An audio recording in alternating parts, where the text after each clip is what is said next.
I come from, the truth is an irony. Just like animal farm, justice mean inequity. So who go say the truth? Who go say the truth? Christian can say silence, Islamic leaders silence, kings and queens silence, traditional leaders silence. So who go say the truth? We are them go so confused the call. Now by area why no better. We are them go so confused the call. One guy's area why no better. Who go say the truth? Who go say the truth? Oh, you need to know what I see so. Now your friend on a nine come at them. Only baby obeka nasembia. So I want one over you. Everybody was afraid. And until I learned to my cottage again, once my boy dumping one another. But who go tell the truth? Nanai or say me. Nanso bien person beka wansam because everybody is afraid. Anya safwe muayini. Aku drofo nyina dalima. Who go say the truth? Obiaja konson so to grow Germansa to me be a cacobrafo. Efo anyina ye. Efo wanyina ye. Na so kutrata down na so bi dia back or why no keke. Afene fo be manu mo piafo efo ne cross on my mo. Anya safwe muayini. Akuku trofo nyina dalima. Who go say the truth? Abaya di bote chino. Yedi bi bebo nyande bi. Kachisa udi oma upipi numa. Would your mind never shine my preference? But who go tell the truth? DUC, silence, even journalists, silence. So then who go say the truth? Right is right, wrong is wrong, no matter how you justify. You say you wanna get rid of corruption.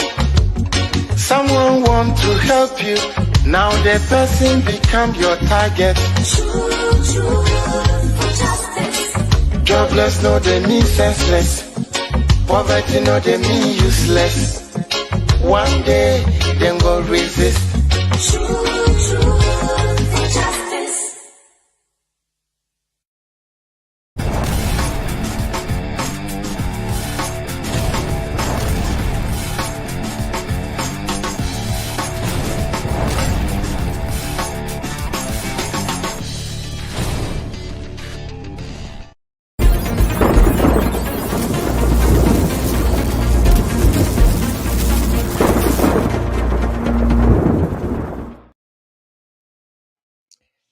Hello, good evening, and welcome to my View Show here live on TodayGhanaNews TV, where this year we are happy to warmly invite you to join us with our first show for the year.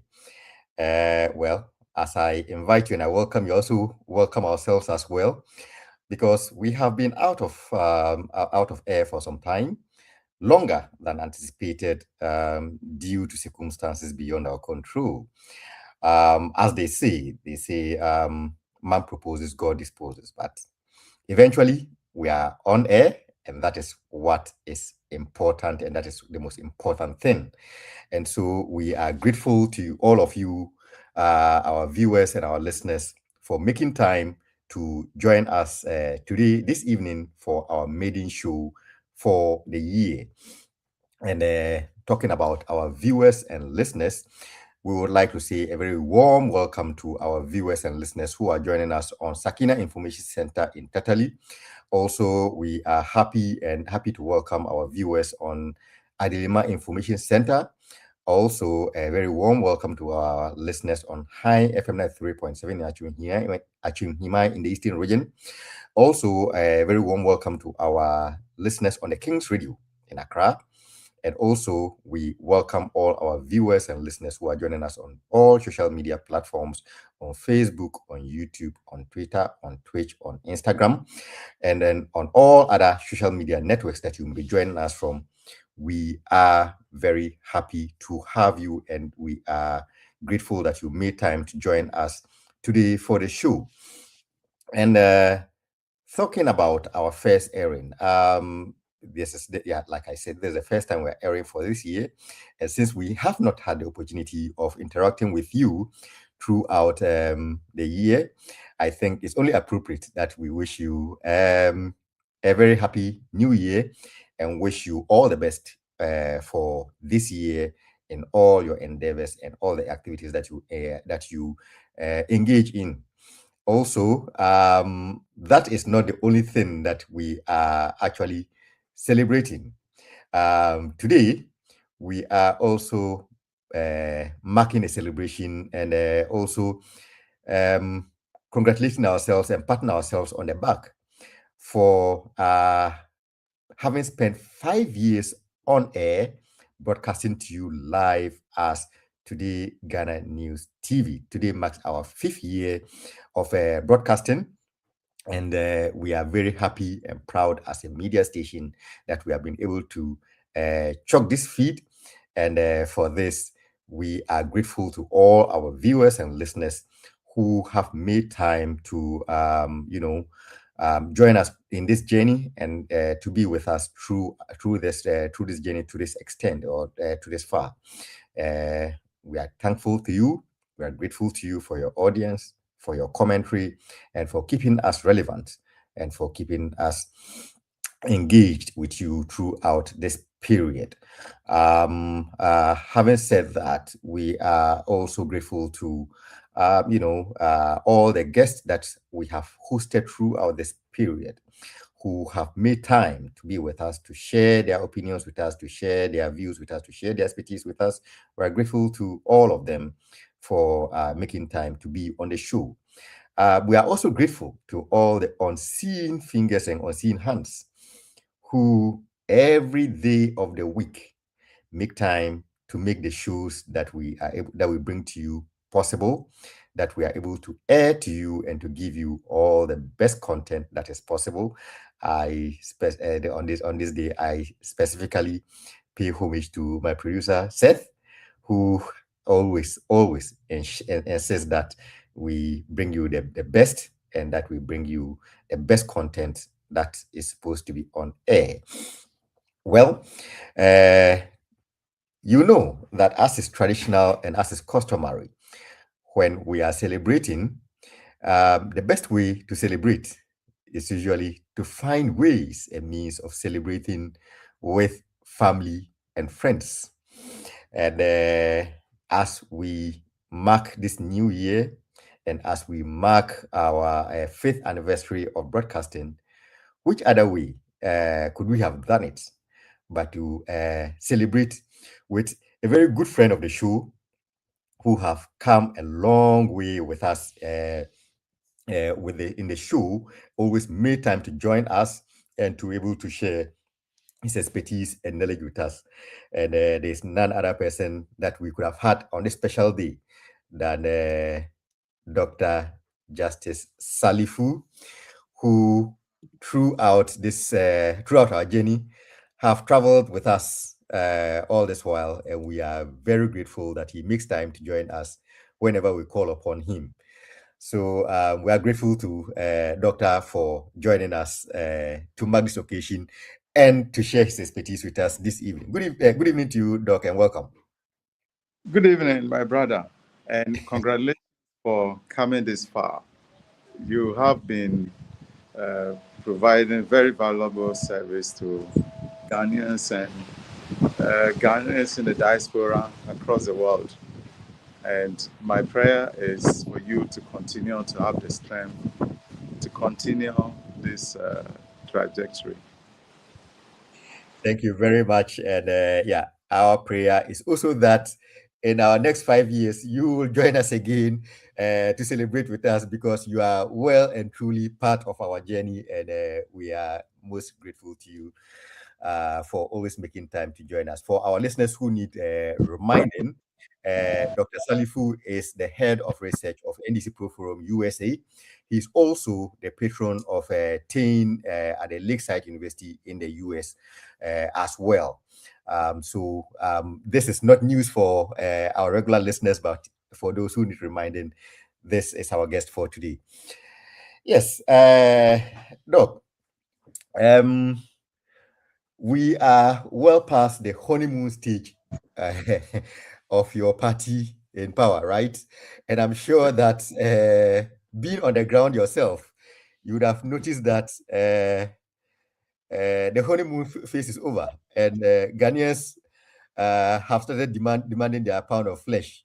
Is that your assessment of the situation so far, or you think that you are still cruising and that everything is fine?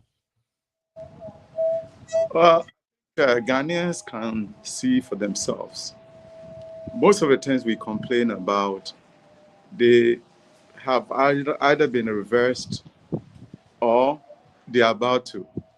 Governance is not a one-day process. It takes time, especially when you inherit a country that has suffered from mismanagement. Mismanaged country is difficult to fix than a war-torn country, because a war-torn country, you have to build systems.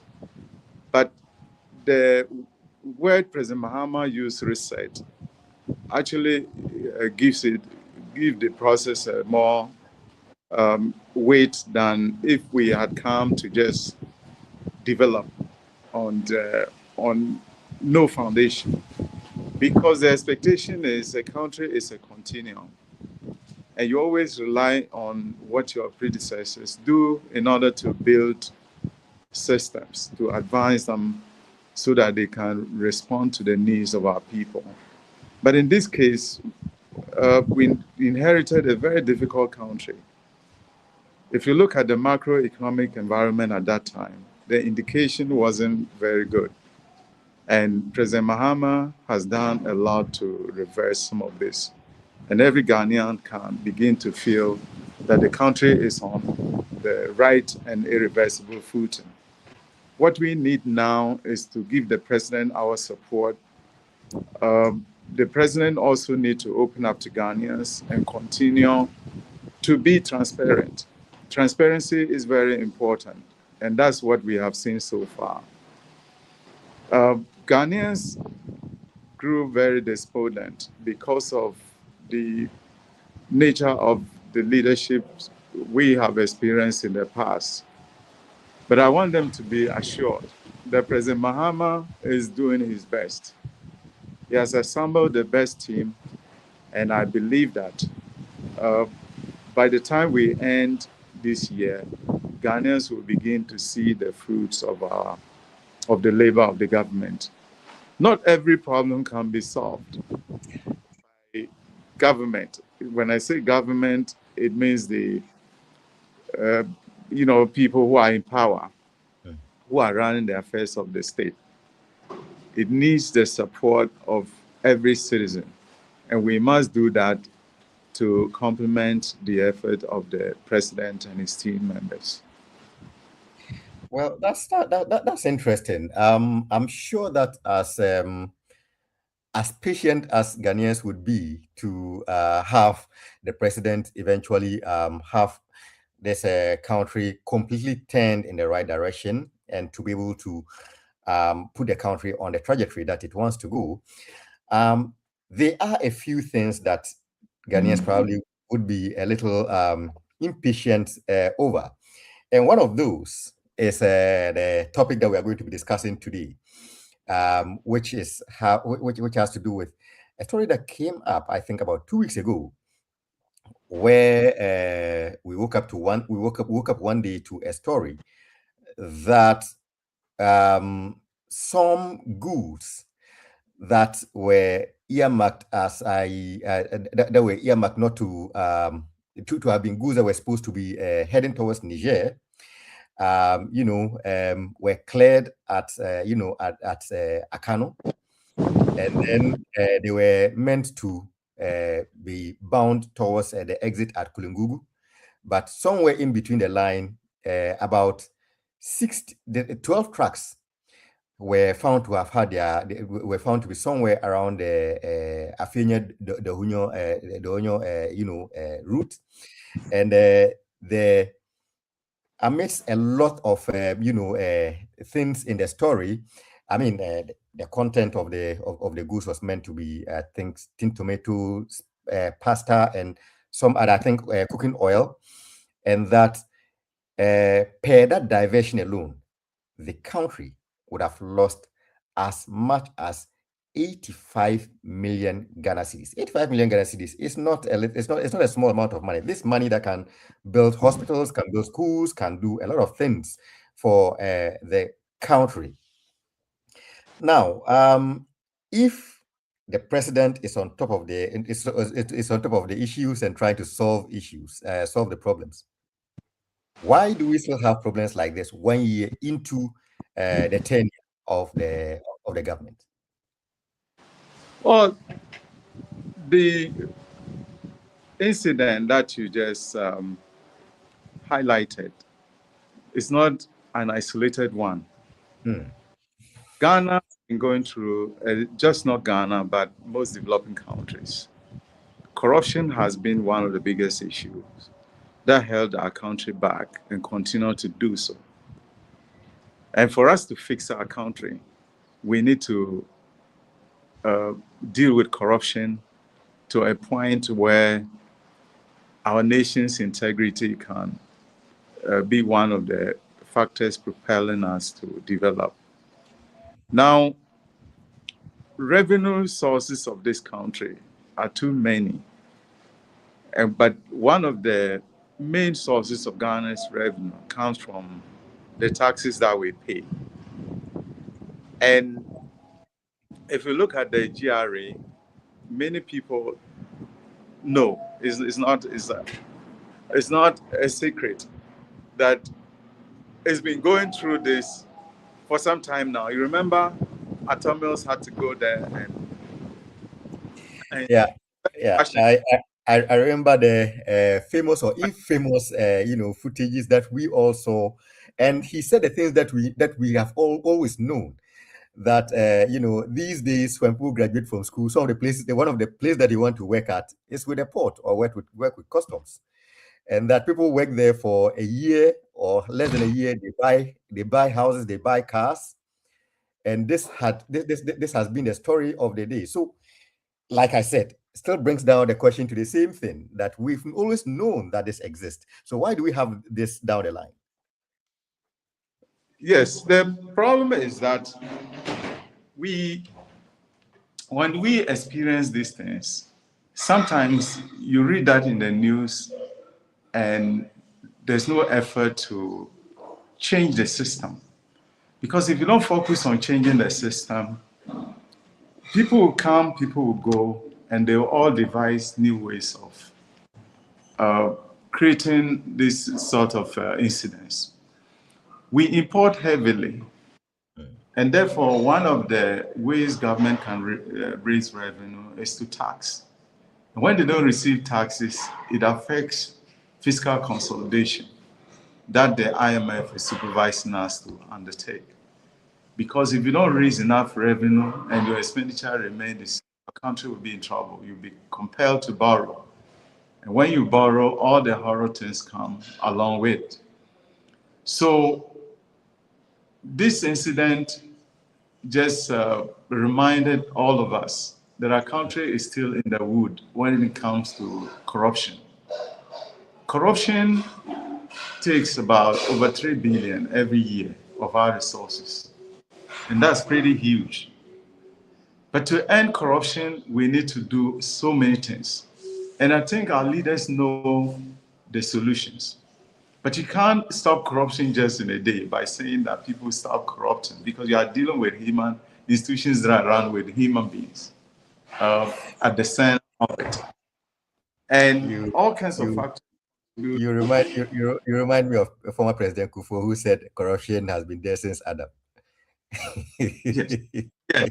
If you look at the June 4th, the June 4th should have, after June 4th, corruption should have ended in Ghana, because people saw what happened. And accountability became one of the most cardinal words in our country. But after that, all the giddy, we are back to where we were when it happened in some fashion. Sometimes I read the cases that are pending in court, and I begin to think of, the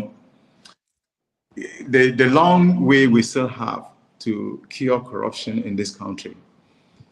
Because people are put in positions and then they circumvent the system and make a lot out of it. And then at the end of the day, the ordinary people cannot get what they want because it incapacitates the government.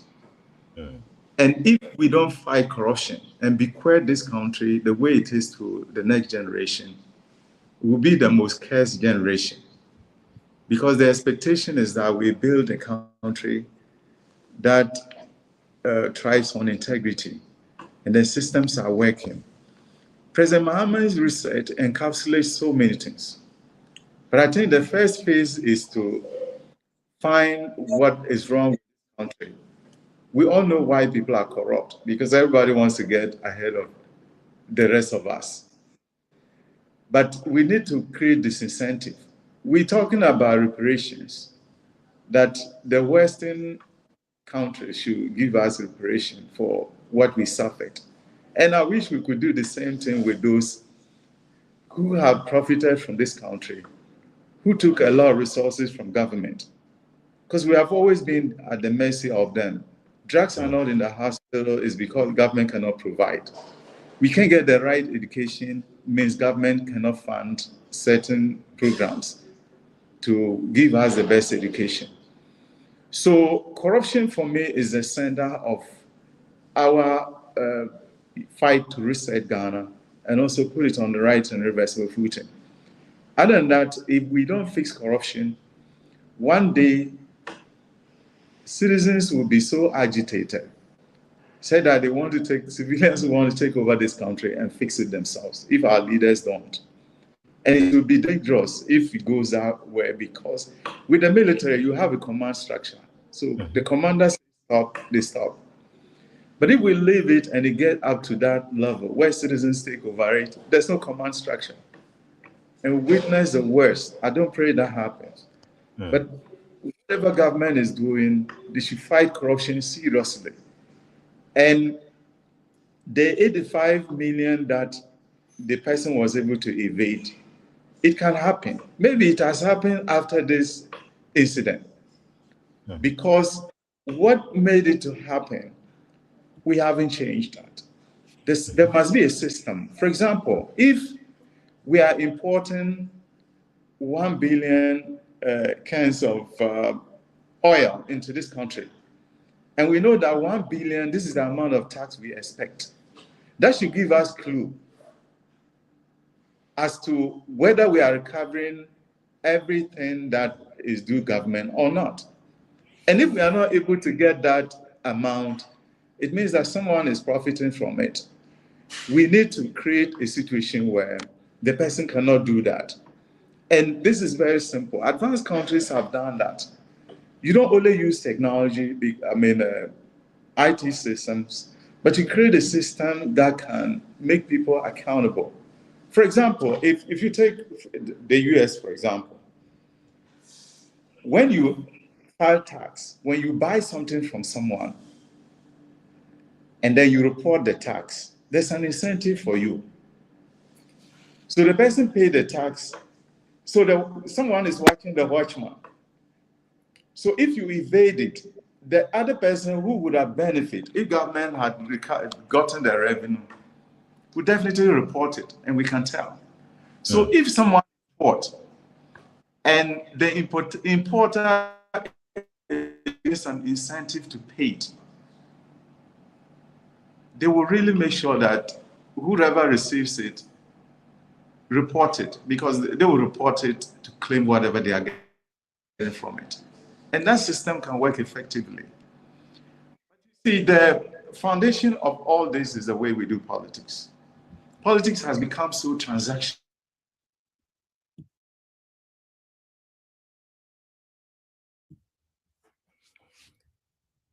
Hello. Hello, Doc. I think we might have lost Doc briefly. We will try to re-establish contact with him so that he would finalize the point he was trying to articulate. And the main gist of his submission has been how pervasive corruption is in our system, and how previous attempts to solve corruption in our country have not really yielded the best results. And he tried to compare our system with other systems whereby, of course, like they say, nobody likes to pay tax. They say that there are two things that people try to avoid, and one of those is the taxman. Nobody likes to pay tax. But people pay taxes well, first of all, when systems are put in place so that they cannot evade the problem, the system to pay tax, so they are forced to do so. And the second one is what he was trying to propound, which is the fact that you make people pay taxes to the extent that they benefit from paying taxes. As we know, there are some things about human nature and about society that are forever permanent. And one of those is human greed. The fact that human beings, by our nature, we are persistently greedy, and we always watch out for our interest first. And so I think the point that Dr. Salifu was trying to articulate is the fact that if you put in place a system whereby the person who is supposed to pay the tax has a benefit down the line, that automatically becomes his incentive, so that he would pay his taxes and then reclaim or get some benefit down the line, rather than trying to evade the tax. Mind you, tax evasion is not just a matter of running away with taxes. For people to evade taxes, it means that some other people within the value chain benefit. We are talking about, in this case, we are talking about an amount of 85 million Ghana cedis. It is possible that the whole of this 85 Ghana cedis wouldn't have been paid to the state, but if the system is audited and the right corporates are on earth, it is possible that probably half of this amount, or a third of this amount, or a quarter of this amount went into private pockets, which was the reason why these people felt or saw the need to rather evade their taxes and then pay a lesser amount to the individuals in the value chain, so that in that case there's a win-win. They pay less. There are people who are frustrating the system in order to milk the system, or to make it to incentivize people to corrupt the system, also benefit from corrupting the system. And in this case, the only party that loses is the state.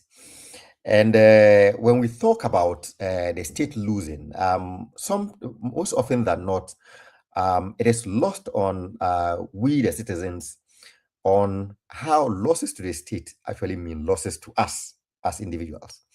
Because it's obviously, we are the state, we are citizens of the state. The state doesn't exist if there are no people inside it. And people inside there are the people who form the union, who form the state. And so if the state is losing money, it indirectly means that you as an individual is also losing money. And I say this to, to point our attention to the fact that, citizens have what is called a social contract between them and their government. And part of the social contract is that citizens pay their taxes, and the state in return also service some needs of the citizens, including providing social services to the citizens. So if the state doesn't have taxes, that impairs the capability of the state to be able to take care of the social needs of the citizens. Thankfully, we have Dr. Salifu back joining us. We are grateful. Doc, welcome back. Thank you very much. Yes.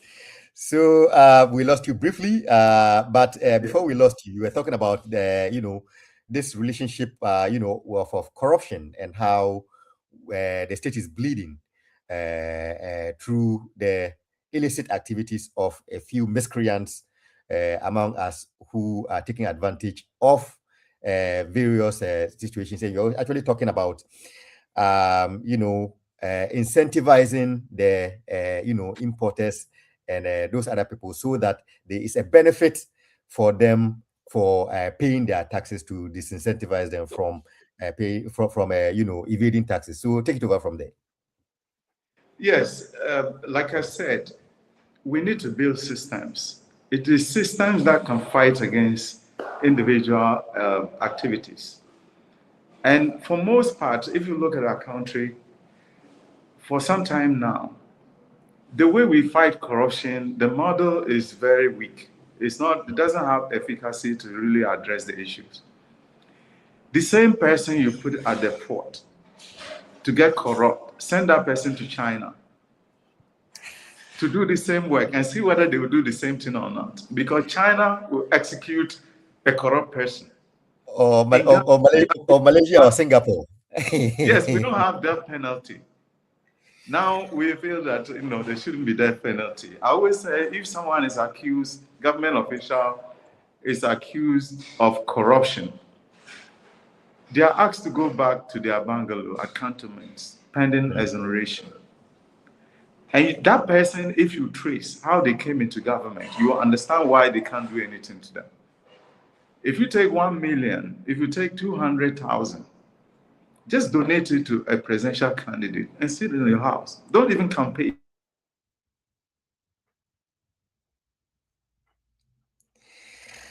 Well, interesting. They'll give you that position. And when you begin to involve yourself in some of these things, you'll be untouchable. So one of the things that fuels this is lack of campaign finance, reforms. There's no transparency. So people go there and their objective is to recover what they have invested. On the other hand, sometimes we look at those who have political positions to the neglect of the civil servants. Like Atamil said, everybody is looking to get to the top.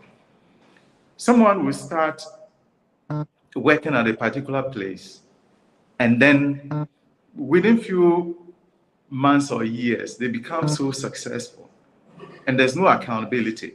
Asset declaration in Ghana, they tell you to fill the form and indicate what assets you have. But you and I don't see it, unless there's a case that they can go and bring it up. But what if we can get it published, and anybody can find out, what do I have, how many houses I have before I came into government? This can help. So we really don't pursue this effectively. We take one case, it takes 8 years to litigate. If someone were to steal a good, within 2 months, they'll come out with a verdict. The person will go to Sawon. But let the person engage himself in corruption, and the case will travel for 8 years. The kind of Furiata we are talking about now, if he comes back to Ghana, because I'm looking at the charges, which is not different from what many people have been charged with, there's a tendency he gets away with it. And it's all because we don't carry out reforms. And I want the president to take this very seriously. We didn't come to power because the macroeconomic environment alone was bad. We came because of MPP's misbehavior. Yeah. And we need to pursue that. So I want us to undertake first judicial reforms. We don't need to change the judges, but we should change the system so that the judges themselves cannot be corrupt. For example, if you look at the jury system we have in the US, if someone is on trial for corruption, the jury will make the fundamental decisions, and the judge will just guide the process. What about us putting some cap on corruption cases and say no corruption case should travel beyond 3 months, so that it's giving some, emergency attitude, so that we can get closer to most of these cases? Because that's where we're losing money. And then how we punish the person is also part of it. Let's seize their assets, equivalent of how much they've taken, if they found guilty, rather than put them in prison, and then they'll fall sick, and then they'll be granted amnesty. As we are now, like I said, Ghana loses 3 billion to corruption every year. But every year, how many people go to jail? So we need to look at this seriously. And President Mohammed's legacy, one of it could just be corruption if we focus on trying to fix it. Our presidents, for me, they've been good as compared to other countries. I've not seen any president on trial for corruption since the Fourth Republic. I don't know. All things being equal, my thing is that they've all been very good. Because part of it may be because you give them an immunity for a particular number of years. And Ghanaians, as we are, after a while, we forget and move on to the next thing. Yes. And if you look at countries that actually went through transformation, people don't remember that in the late 70s, China was a poor country, poor as Niger. They transformed quickly because one thing they did was that they fought corruption. You can't be corrupt. Because anybody who takes public funds and deny ordinary people medical attention because of money, deny people education because of money, the person is equally committing murder. Because you are actually causing harm to society, even with more graver effect than people who kill other people. So if we give it that attention and make corruption fight part of our national character, we can win. I work in the university, and I pay attention a lot to what is going on in our educational sector. At some point, I said, if there's a bridge in Ghana at some point, and there's no label on it that this bridge was not built by Ghanaians, I will not cross it. Because you take someone to go and train as an engineer, and what the person learned is to steal exam questions, to buy exam questions, and then pass as an engineer. And that person is supposed to build bridge, and then we cross it. So we are breeding more of the corrupt people and training people how to be corrupt from infancy. Our educational system, we have a lot of weaknesses in the system. There's no integrity. And that's where we should start from and make sure that the next generation will never be people who will look other way or play down the effect of corruption. Now, if you also look at the way we are educated, take anybody on the street of the US and ask them how taxes work. They can tell you. We go to school from first year, from primary school up to university, and many people cannot tell you how to file tax. But these are the fundamental issues we should learn. Citizens must know how tax work. So if all this in aggregate are put in place, it will be difficult for the repeat of the incident that we are talking about. That means people will be watching out. People will have integrity. People will know the importance of, doing the right thing. And at the end of the day, people are also enlightened to hold other people accountable. The people who caused the evasion of this huge amount of tax, what is going to happen to them? They've been interdicted. How many people have not been caught doing that, and they are still actively doing that? So we need to change the system and make sure that our systems work effectively. Well, they have been interdicted, and like you said, that is only a part of the problem. Well, I wasn't as old as to remember, or probably I wasn't alive by then. But during the revolutionary years, we heard about Kalebuli and how, supposed business people were taking advantage of the system and exploiting the ordinary Ghanaians. This seemed to have some kind of sense of deja vu to it, because we are talking about importers who are importing goods which they label as goods for other countries, which then enable them to be able to,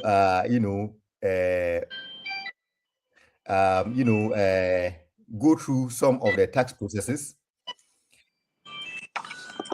Okay. And these same individuals are able to get these goods back into our country to sell them. In so doing, we as our citizens or the country or the nation lose money on it. The point I'm trying to drive home is the fact that we still have these business people who seem to be involved in this process. Now, we have heard about interdictions, but curiously, what we have not heard about are the businesses that imported these goods. They've talked about it, but we haven't heard anything come out of it yet. Yeah, you see, it's been one of the practice we have over the years. We've maintained that, and then we have not made progress in our corruption fight. See, in the previous government, we're talking about tax exemptions. Why do we have to make taxes say that there are people to afford? And then government wants to incentivize economic activities, they will have to do waivers. So one thing we need to do is to also look at the taxes that we expect people to pay. Just import any old car into this country and look at the taxes you're supposed to pay. Trust me, if you have an alternative, you pursue that.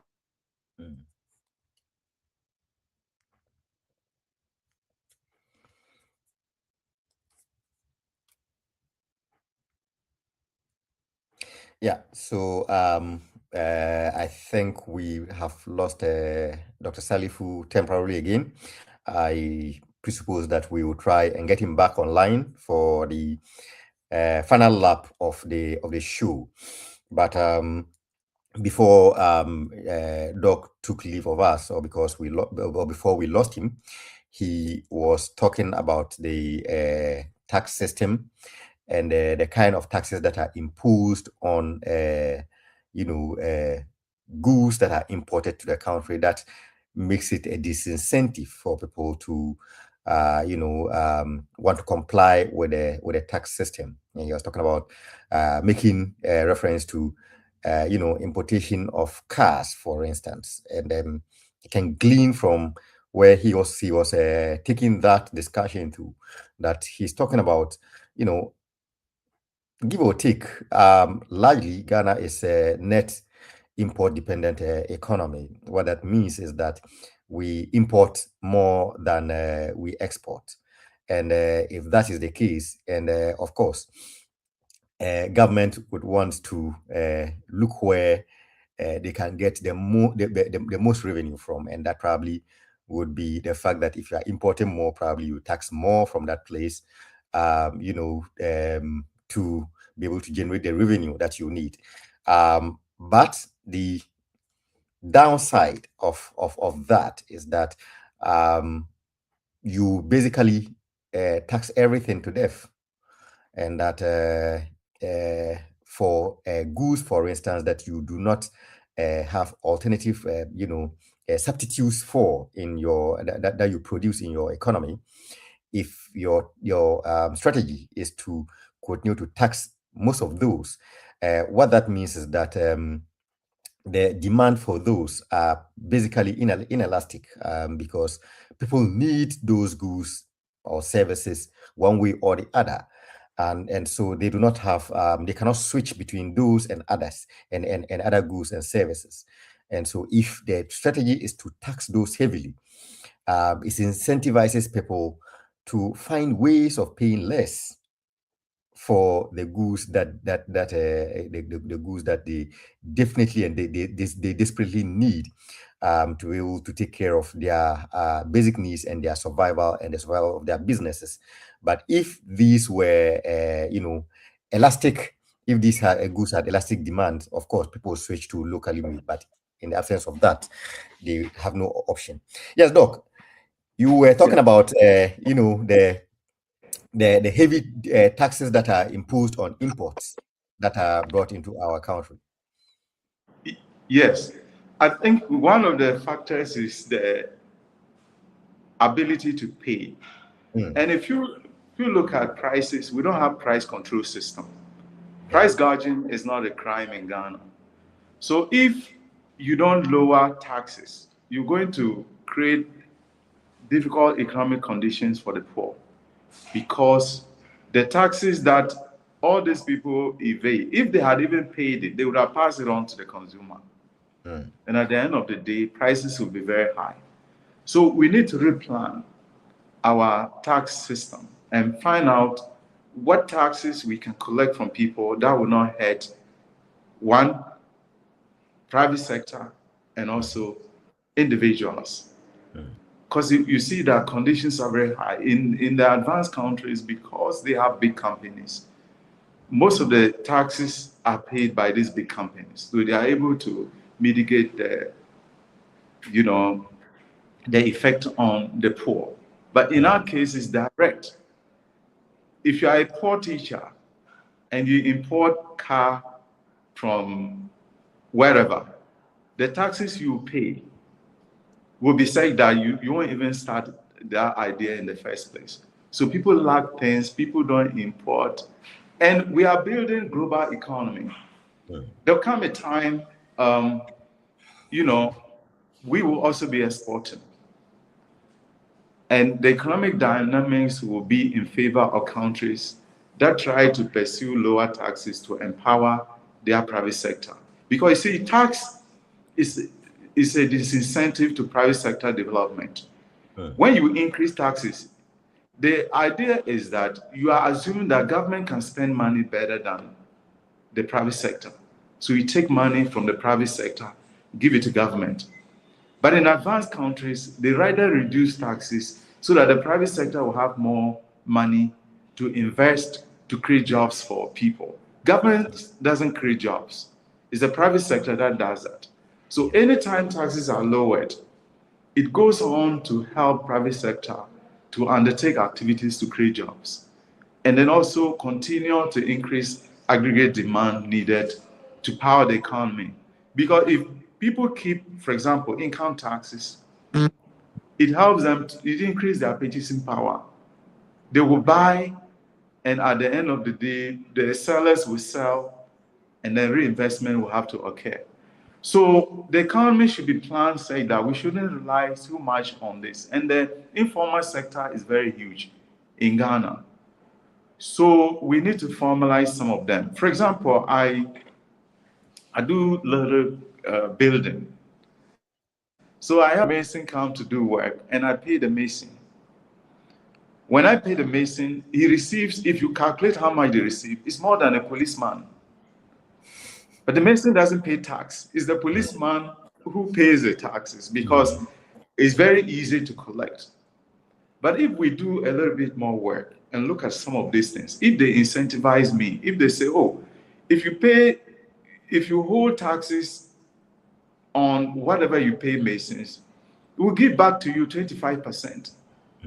I will enforce it. They don't need administrative expenses to collect it. I will do it.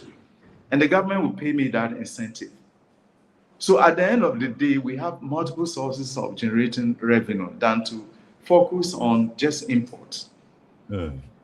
So if you look at it, corruption has direct effect, but it also has indirect effect on the economy. And that jeopardizes our economy completely in many ways. So to fight it, we have to do multiple things, reorganize, reset our country, say that things are done differently. That's why that's why we have President Muhammad, and he has people like you around to also help him with ideas. And then to just add something quick, if you look at the June 4th, there was perception of corruption. They said, oh, the generals are corrupt, So when they came in, the soldiers didn't know how to investigate some of these corruption issues. For example, someone was given 45 years in prison, I was told, because he's a minister of work, commissioner for work and housing, and used wheelbarrow belonging to the state to do his private work. And they say that was a crime that should be punished 35 years. I guess we owe this person an apology.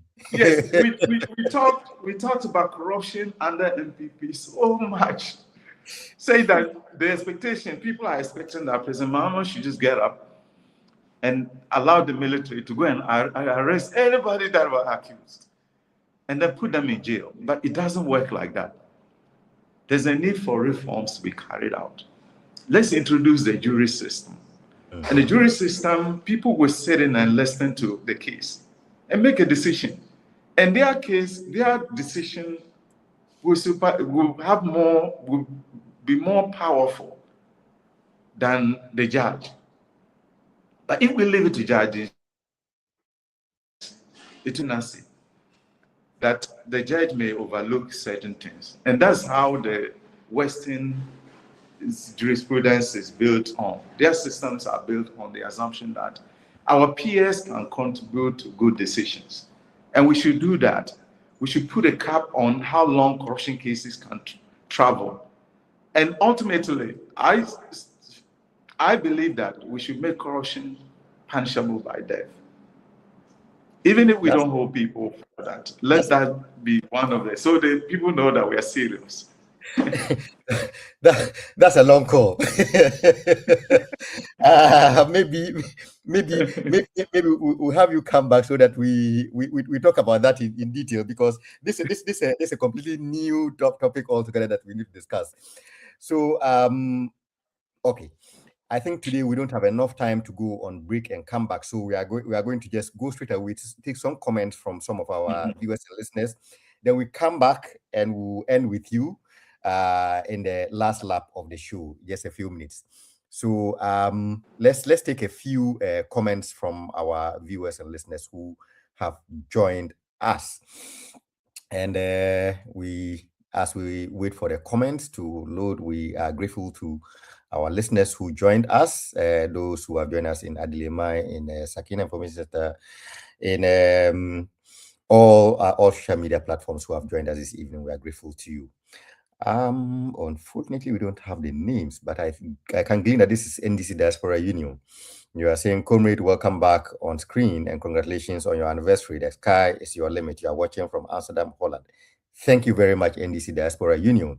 We couldn't have done this without you. We are grateful to you. Mavis Boateng, I suppose.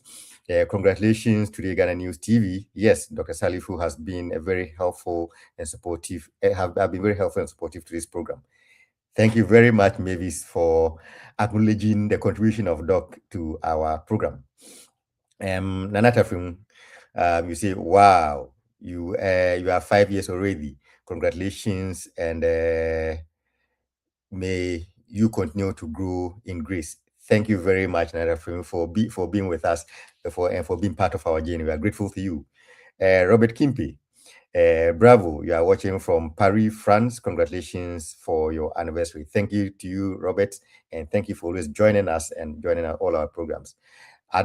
Adaze, Daniel, you say hi. Hi to you as well. Thank you. Frimpong Bafi, Dr. Salifu is right. Corruption is as old as Adam, but President Mahama is fighting fighting head on. Congratulations, you are watching from Akuse near Somenya. Thank you very much, Frimpong Bafi, for always joining us. We are grateful to you for making time to always join us. Jaframa TV, you say congratulations to you for the collaborations. We are grateful that you also collaborate with us. Thank you very much. Kweku you say, Albert, welcome back to our homes. Thank you. You are watching from Sukhum in the Eastern region, and congratulations. Thank you very much, Kweku Yivu, for always joining us. Sikapa TV, Sikapa family rather, you say congratulations.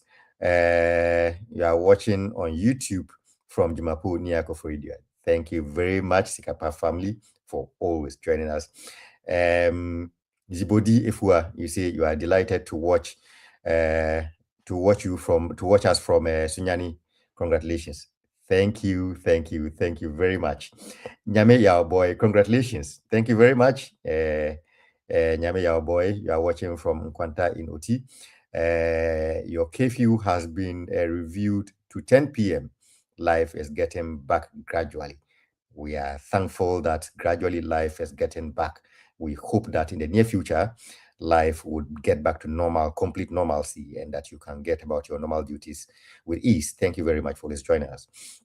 Lady Mal _2, congratulations, my people. Thank you. Your programs are very clean and educative. You are watching on Twitch from St. Petersburg, Russia. Thank you very much, Lady Mal _2. Thank you very much. Zibodi Ifua, you say, please find time to discuss Iran and US war. We will do that for you. Just stay tuned. I think if that is all that we have, we would like to invite Dr. Salifu back on the back. We have spoken a lot about this topic and about corruption, but let's also find a bit of time to talk about you as well. Apparently, you have a school. You have a school. Can you tell us? Can you tell us a bit about your school? Yes, I've been in. I worked in banking for a long time in the US. So, whilst there, at some point after my PhD, I decided to go into academia, and I learned a lot. I'm a critic of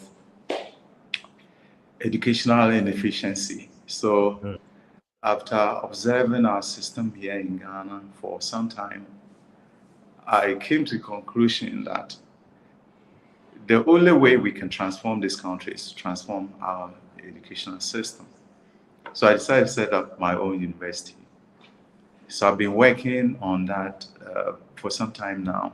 And while in that process, I was invited to come and work in a university, a new university, private university.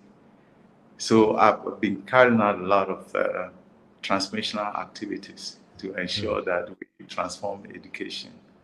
So one day, my hope is that my university will take off and will begin to transform the youth to achievers. Other than that, if we don't pay attention to education, our youth, that we are placing the future of this country into, will not be able to run this country effectively. They will basically be guru boys of other countries that did very well in education. So I have made that my mission, and I've been working and advocating for educational transformation. So, have you started yet? Is there a name that we should be looking out for? Are No. you? Can we start buying forms to enroll? Well, I set up Monroe Institute of Technology. Monroe because in the U.S. I lived in a town called Monroe Township, and that Okay. was where I conceived the idea. Okay. So I wanted to set up this to give people opportunities to learn in different ways. See, education, I attended a lot of universities in the US, and each university gave me some idea as to how education should look like and what educational system can work effectively. I just gave you an example of integrity when it comes to exams because we place so much on it. It's very difficult to promote that because you are dealing with a system that has decayed to some level. I mean, looking at the history of our education, if you look at the 70s, the 80s, we had a very good system. But the system is not as good as the founders of this country envisaged. You want to see an engineer a mechanical engineer who can fix his own car, then rely on an illiterate to do it. You want people to be productive. You want people to learn how to make things, how to sell things, how to do good with things, but not to use it as a way to basically get a job, but use the educational knowledge to create jobs.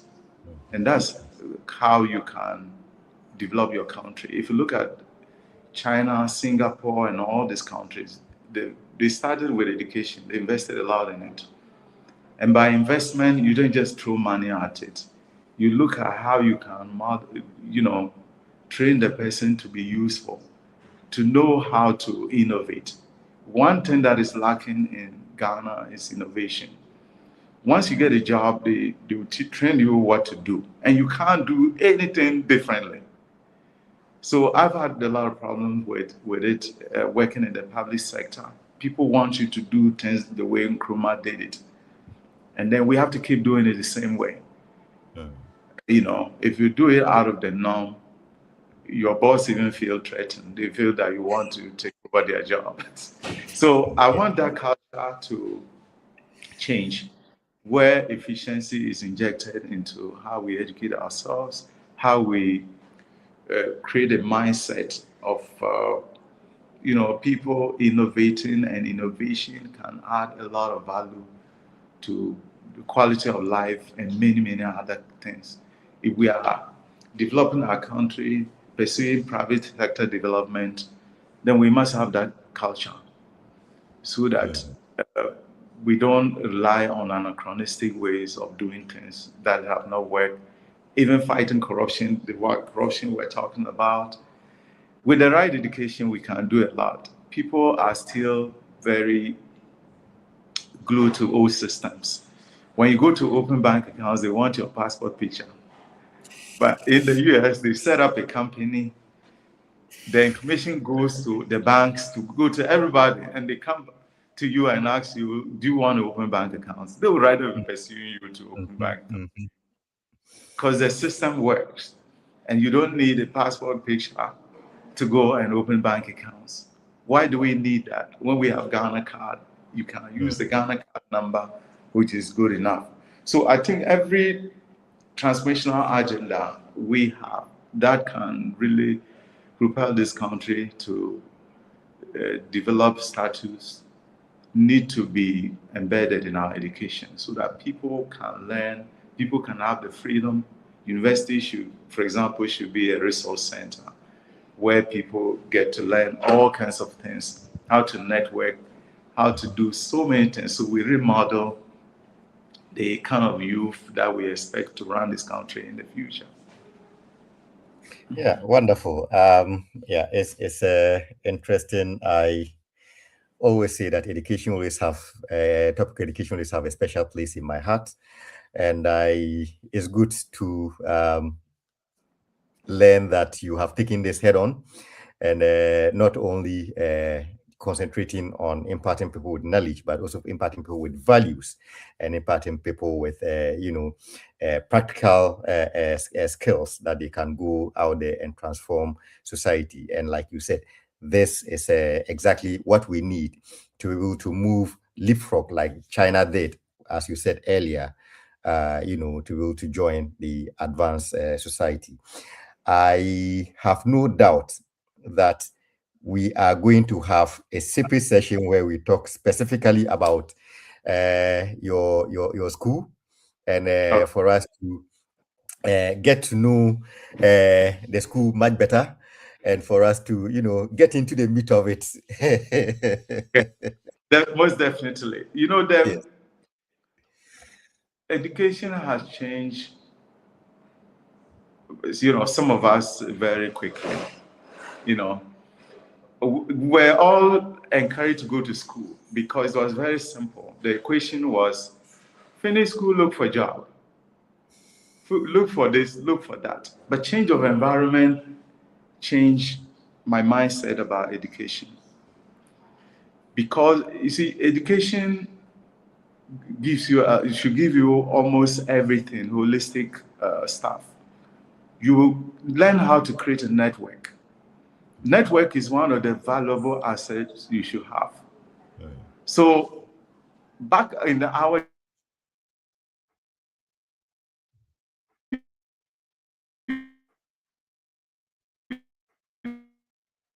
university, they encourage students to network a lot. Some to,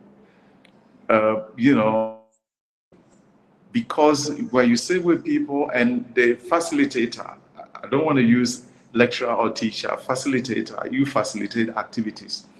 Yeah. Will make you know the value of creating networks. You go to a birthday party, don't focus on the food, focus on the network you can build. So you want to create that kind of human beings, and they will be able to power our country to greatness. But if we stick to the anachronistic way, our fathers were thinking, oh, once I finish work, in school, I get a job. Mm-hmm. And then I also give birth to children and give them the same advice, finish school and get a job. And when you do that, you are disincentivizing people getting to their highest potential level. So the transformation should be done not only at the government level, because government, for me, cannot do all, but private sector institutions should be competing to give the best education. And then at the end of the day, we can create a country that is educating people the right way, that is giving them the motivation and hope. There was a time I read somewhere, someone comparing Legon certificate to Banku and Tilapia. And say, oh, it's better, or American passport, or the Dutch passport and a degree and a PhD. Yeah. You see, because most of these things we misunderstand that if you get a PhD, there's a position is, and I rather think PhD rather make you to know little. Why? Because to get a PhD, you must study something small and come up with something new in some small corner. But the supposition is that you know everything. And now it has become our national way of life. Once you go to parliament, do PhD and get a degree, get the DR in front of your name. But we should come to a level where our education gives us knowledge to enrich our experience. If you are a mason, and then you go to school and they teach you how to market services, you can use the service very effectively. You can transform it into an arena of achievement. But if you go to learn things that are not relevant to what you're doing, so people cannot do basic things. People cannot file taxes. People don't know basic, because they rather teach us some hard things and ignore most important things that we do on daily basis. How to manage a family, how to live within a family. All these things should be some things that they should be teaching us. So I think our national orientation should be that way. President Mahama set up the Ministry of Youth Development, which for me is a fantastic idea. But what I found missing there was patriotism. Can we create a department that will just be promoting patriotism? Why? Because when people love something, when people love their country, they will protect it at all costs. They will report anybody trying to evade tax. You see, they will stop people when they are, misusing this country in one way or the other. So I think we should be going back to that and make our education be addressing some of these critical issues. Wonderful. Like I said, I think we would devote a show so that we talk about education in its entirety, and we can have time to delve into these matters, because you are talking about issues about trying to rewire our software up there, and that is something that we needed like yesterday, and the fact that we still don't have it probably is the bane of where we are. It doesn't matter how much hardware that we build, if up here we are still not screwed on, the hardware would get degraded and wash away, and we'll get back to doing the same thing over and over again. On this note, Doc, it's always a nice time to have you, and we are grateful that you made time to join us this evening for our MyView show for the year, and to mark our 5th anniversary with us. We wouldn't have wanted to have mark this anniversary with any other person but you, who have been with us through thick and thin, and we are grateful to you that you made time to join us this evening. Thank you very much for inviting me, and I'm always your person.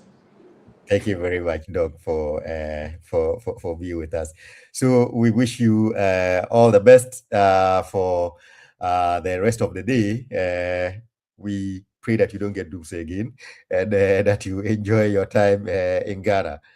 Thank you very much. Yeah. Welcome. All right. So that was Dr. Salifu, who made time to join us this evening for this program. Dr. Justice Salifu is also the head of research for NDC Pro Forum USA, and is also the patron of TAIN in Lakeside University, also in the USA. He joined us this evening to discuss the topic of this transit goods, transit cargo, in which Ghana is estimated to have lost, or could have lost, as much as 85 million Ghana cedis. But fortunately, this was, discovered, and at least some money have been saved. And we are grateful to Doctor for joining us and for sharing his time with us and his knowledge with us. Just as we are also grateful to you, our viewers and listeners, for joining us. We are grateful to our viewers on Sakina Information Center in Tatali, who made time to join us. We're also grateful to our listeners on Adelemai Information Center. We are also grateful to our listeners on High FM 93.7 in Achuhimai in the Eastern region. We are also thankful to our listeners on the King's Radio in Accra, just as we are thankful to all our viewers and listeners across all social media platforms who made time this evening and who make time every Monday evening to join us for MyView Show here live on Today Ghana News TV. Thank you very much. Have a good night until we meet again. God bless you. God bless our homeland. God bless our homeland, Ghana. Stay blessed. Stay safe. Goodbye. Oh, say yay! The African arts Food, Music and Culture Festival, Armenia 2026. Society, Yapa Huntima Francis Consuls, Eto Esa Afro as Bitesa, and one Ghana, any Africa, some showcase creativity, and global stage. So we are artists, fashion designer, chef, musician, and empo, cultural entrepreneur, and woman. So what the African young creativity ever the global stage ever Europe. Ya boy ya pomo atuho. Ya show registration I say, and it's 2% participating. And now on getting more information there. And yana contact yen ewa humachu so +374 558 508 11 and +233 542 545 815. Following our Facebook, Ope and Sembisa Ana Bibi Piata Efaye Hon. Ubetimi I email and so ewo African Culture Festival 2018 @gmail.com. African Arts, Food, Music and Culture Festival, Armenia 2026, made of way. Africa on display, culture without borders. Yeah, that was it, baby.